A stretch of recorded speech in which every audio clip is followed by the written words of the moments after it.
चाची जी नमस्ते। पारुल ने अपनी चाची सास मनीषा को देखते ही झट से कहा। नमस्ते पारुल बेटा, कब आई तुम मायके से? मनीषा ने भी पारुल का स्नेह देखकर आत्मीयता से पूछ लिया। चाची जी अभी 3-4 दिन पहले ही आई हूं। पारुल ने भी बहुत प्यार से जवाब दिया। अच्छा, लेकिन दिखाई तो आज ही पड़ी, मनीषा ने कहा। हाँ चाची जी, ऊपर दिन में कम ही आ पाती हूँ, सारा दिन नीचे ही काम रहता है, तो ऊपर तो सिर्फ रात को सोने के लिए ही आ पाते हैं। आज मशीन लगाई थी तो कपड़े बहुत ढेर सारे थे, इसलिए ऊपर फैलाने पड़ गए, तो इस समय बस कपड़े उठाने के लिए आ गई थी। अचानक आप सामने दिखाई पड़ गई, अच्छा लगा आपसे मिलकर। पारुल ने मनीषा की बात का जवाब देते हुए बड़ी विनम्रता के साथ कहा। और बताओ, मायके में अच्छे से रही? मनीषा ने फिर से पूछ ही लिया।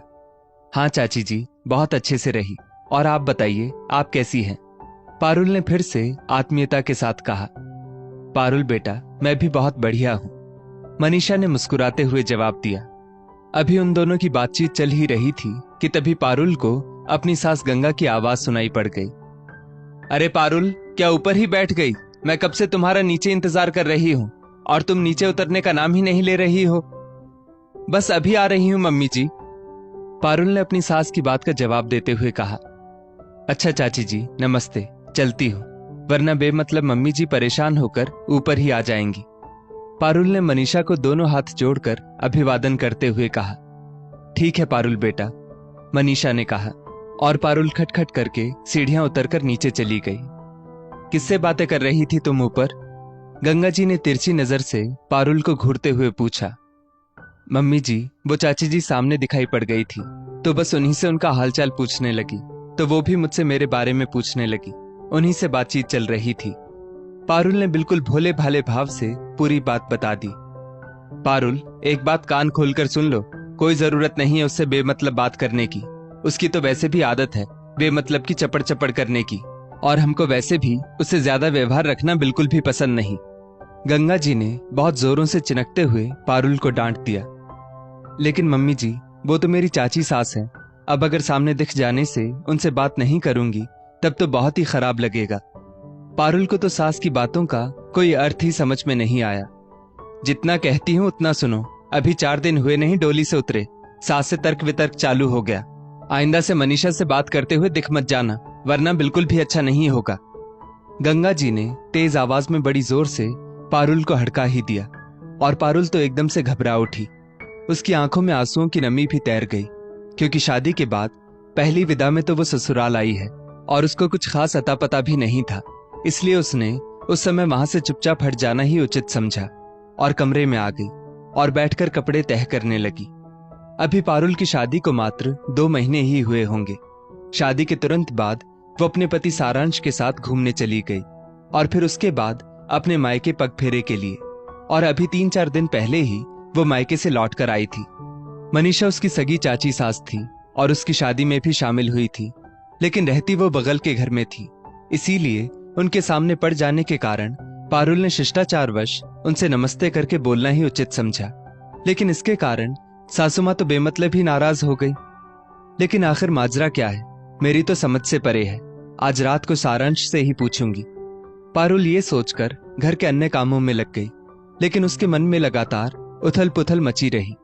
रात को ससुर महेश जी और सारांश दुकान से आ गए और सबने फिर साथ में बैठकर चाय पी, और फिर पारुल उठकर खाना बनाने की तैयारी करने लगी, और थोड़ी ही देर में खाना बनाकर पारुल ने फटाफट डाइनिंग टेबल पर लगा दिया। पारुल घर गृहस्थी के कामों में निपुण होने के साथ साथ व्यवहार कुशल भी बहुत थी। उसको सबके साथ विनम्र व्यवहार करना बहुत अच्छा लगता था, लेकिन उसके दिमाग में रह रहकर शाम की बातें लगातार गूंज रही थी। सारांश, मुझको तुमसे एक बहुत जरूरी बात करनी है, पारुल ने सारांश के पास बैठते हुए कहा। अरे यार, तुम हमसे एक नहीं, चाहे जितनी भी ढेर सारी बातें पूछो, बंदा तुम्हारी हर बात का जवाब देने के लिए तैयार है। मैं तो वैसे भी दिन भर तुमसे बात करने के लिए बेचैन रहता हूं यार। अच्छा खासा दुकान पर बैठता था, लेकिन जब से तुम मेरी जिंदगी में आई हो, दुकान पर बिल्कुल भी मन ही नहीं लगता। सारांश ने पारुल के माथे पर आ गई लठ को अपने हाथों से पीछे करते हुए कहा। सारांश, ये मजाक की बात नहीं है, ये बहुत जरूरी और गंभीर बात है, पारुल ने बड़ी मासूमियत से कहा। अच्छा, हमारी पारुल रानी गंभीर बात भी कर लेती है। अच्छा चलो, अब मजाक बंद, बताओ कि आखिर क्या बात है, क्यों इतनी परेशान लग रही हो? सारांश ने थोड़ा सीरियस होते हुए कहा और पारुल ने शाम की पूरी घटना जैसे कि तैसे सारांश को बता दी।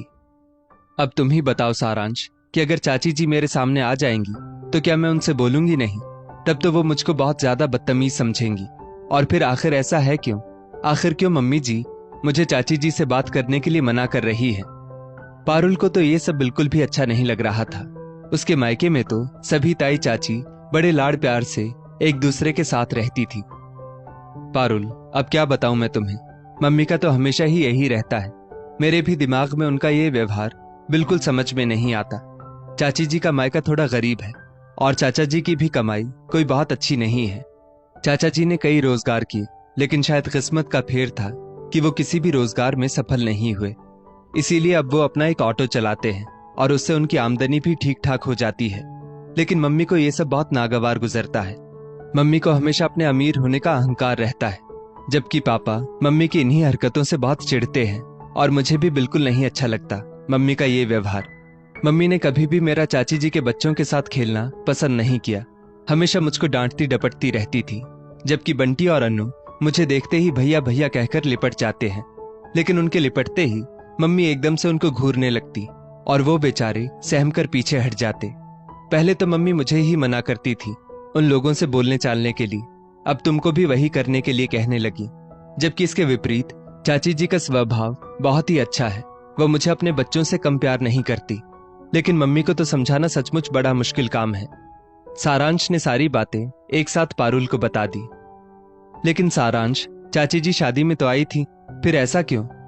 ये सब सुनकर पारुल से बिल्कुल भी रहा नहीं गया। पारुल, हाँ, शादी में तो दुनिया को दिखाने के लिए बुलाना ही था, और फिर पापा तो जिद पर अड़ जाते अगर मम्मी शादी में उन लोगों को ना बुलाती तो। लेकिन शादी के बाद से मम्मी का रवैया फिर जस का तस। सारांश ने ठंडी सांस भरते हुए कहा। लेकिन सारांश, एक बात समझ लो, मैं तो ऐसा बिल्कुल भी नहीं करूंगी। अगर चाची जी से मेरा आमना सामना होगा तब तो मैं जरूर बोलूंगी। फिर चाहे मम्मी जी नाराज भी हो तो मैं उनकी डांट भी सह लूंगी, लेकिन मैं अपनी तरफ से चाची जी का अपमान बिल्कुल भी नहीं कर सकती। ये मेरे संस्कारों से विपरीत है, पारुल ने भरे हुए गले से कहा। अब जैसा तुम ठीक समझो। इतना कहकर दोनों पति पत्नी सो गए। समय बीतने लगा। पारुल के सामने अगर उसकी चाची सास आ जाती तो पारुल उनसे अपनी सास से नजर बचाकर बोल जरूर लेती। हालांकि जानती तो मनीषा भी थी कि उसकी जेठानी गंगा उसको पसंद नहीं करती है, लेकिन वो बच्चों से बिना बोले रह नहीं पाती थी। लेकिन गंगा को बहुत ज्यादा चिढ़ होती मनीषा से। हमेशा उसको मिडिल क्लास कहकर उसका उपहास उड़ाने से बाज नहीं आती। एक दिन गंगा जी और उनके पति महेश जी किसी के यहाँ शहर के बाहर शादी में गए हुए थे, और सारांश ने दुकान जाने के लिए जब अपनी बाइक निकाली, पता नहीं कैसे बाइक एकदम से स्लिप हो गई और सारांश का सिर वहीं पर पड़े ईंट के टुकड़े से टकरा गया और उसके सिर से एकदम से खून का फव्वारा छूट पड़ा। पारुल उस समय उसको बाहर तक भेजने के लिए आई थी और उसकी ऐसी हालत देखकर वो तो एकदम से कांप उठी और पारुल ने बहुत जोरों से चिल्लाकर अपनी चाची सास मनीषा को आवाज लगाई और खुद भी मारे घबराहट के कांपने लगी। पारुल की आवाज सुन मनीषा दौड़ती हुई बाहर को आई। क्या हुआ पारुल बेटा? और जैसे ही बाहर आई, अब तो बाहर का नजारा देखकर वो भी एकदम से घबरा गई। पीछे पीछे उसके पति भी आ गए, लेकिन मनीषा ने बड़ी हिम्मत से काम लिया और अपने पति से उनका ऑटो झटपट निकालने के लिए कहा, क्योंकि अभी 9-10 बजे का समय था और नवीन अभी ऑटो लेकर निकले नहीं थे। नवीन ने फटाफट सारांश को ऑटो में डाला और अस्पताल लेकर चल पड़े और मनीषा लगातार पारुल को ढांढस बंधाती रही। पारुल की तो जान जैसे हलक में ही अटक गई थी और वो लगातार रोए चली जा रही थी। उसको तो ये भी नहीं समझ में आ रहा था कि कहाँ तो सासू माँ उसको चाची से बोलने को भी मना करती है और कहाँ वो चाची की ही मदद ले रही है। अस्पताल जाते जाते सारांश के सिर से काफी सारा खून बह चुका था। डॉक्टर ने नवीन से तुरंत खून का इंतजाम करने के लिए बोला। अब इतनी जल्दी सारांश के ग्रुप का ब्लड भी नहीं मिल रहा था। डॉक्टर साहब, आप हमारा खून ले लीजिए, ये हमारा सगा भतीजा है, इसका खून जरूर मेरे खून से मैच कर जाएगा। नवीन लगभग रो देने वाले अंदाज में बोले और नवीन का खून सारांश से मैच कर गया। डॉक्टर जल्दी से नवीन का खून लेकर सारांश को चढ़ाने लगे। इतनी आपाधापी में पारुल अपनी सास को भी फोन नहीं कर पाई।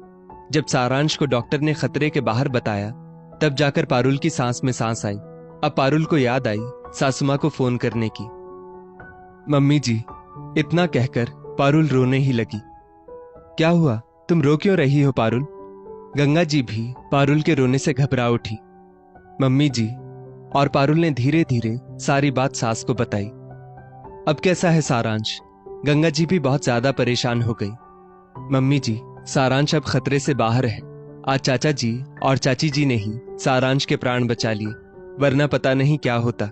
डॉक्टर कह रहे थे कि सारांश के सिर से इतना ज्यादा खून निकल गया था कि अगर थोड़ी भी और देर होती तो कुछ भी हो सकता था। इतना कहकर फिर से पारुल सिसकने लगी। पारुल बेटा, तुम बिल्कुल भी परेशान ना हो, हम लोग बस अभी थोड़ी ही देर में पहुंचते हैं। और लगभग 2 घंटे के बाद महेश और गंगा जी भी अस्पताल पहुंच गए। गंगा जी के तो सारांश की हालत देखकर चक्कर ही आ गए। दीदी, संभालिए अपने आप को, आप इतना घबराएंगी तो पारुल को कौन संभालेगा? वो तो बेचारी बहुत ही ज्यादा परेशान है। मनीषा ने आगे बढ़कर गंगा को अपनी बाहों में थाम लिया। मनीषा, अगर हो सके तो प्लीज मुझको माफ कर दो। मैंने बहुत ही गलत व्यवहार किया तुम्हारे साथ। हमेशा ही हीन दृष्टि से तुम्हें देखा, लेकिन तुमने मेरा वो सारा व्यवहार भुलाकर आज मेरे लाल की जान बचा ली, वरना पता नहीं क्या होता। मैं तो आज सचमुच बहुत शर्मिंदा हूं। गंगा मनीषा के सीने से लगकर फपक फपक कर रो पड़ी। दीदी, चाहे आपने कैसा भी व्यवहार किया हो, लेकिन मेरे मन में आपके लिए कोई भी कलुषता नहीं। आप पहले भी हमारे लिए सम्मानीय थी और आगे भी रहेंगी। आप पहले अपने बच्चों को संभालिए। पारुल भी बहुत ज्यादा घबरा गई है, उसका चेहरा कैसा फक पड़ा है। मनीषा ने अपने मन के भावों को प्रकट करते हुए कहा। मनीषा, तू तो मुझसे भी बड़ी हो गई रे, लेकिन आज से तुम्हारी ये जेठानी हमेशा हमेशा के लिए बदल गई। गंगा ने हाथ जोड़कर कहा। नहीं दीदी, ये जुड़े हुए हाथ छोटों के सामने अच्छे नहीं लगते। अब आप सारांश और पारुल का ध्यान रखिए। मैं घर जाकर कुछ खाने पीने का बनाकर लाती हूँ, सबको भूख लगी होगी। मनीषा वहां से उठते हुए बोली। हाँ जरूर, और तुम भी जरूर खा पी लेना, गंगा ने मनीषा का हाथ पकड़ते हुए कहा। आज अपनी सास के मन की कलुषता को धुलता हुआ देखकर पारुल बहुत ही ज्यादा खुश थी। हालांकि सारांश के चोट लगना कोई अच्छी बात नहीं, लेकिन अगर उस चोट की बदौलत उसकी सासू मां का स्वभाव परिवर्तित हो गया और उन्होंने अपनी देवरानी को दिल से अपना लिया, शायद उससे अच्छा कुछ हो ही नहीं सकता था। और वो वहीं पर बैठी बैठी रोते हुए भी मुस्कुरा उठी। दोस्तों, इस स्टोरी को लेकर आपकी क्या राय है, नीचे कमेंट करके जरूर बताइएगा। और ऐसी ही और भी बेहतरीन वीडियोस के लिए हमारा पेज जरूर फॉलो करें। धन्यवाद।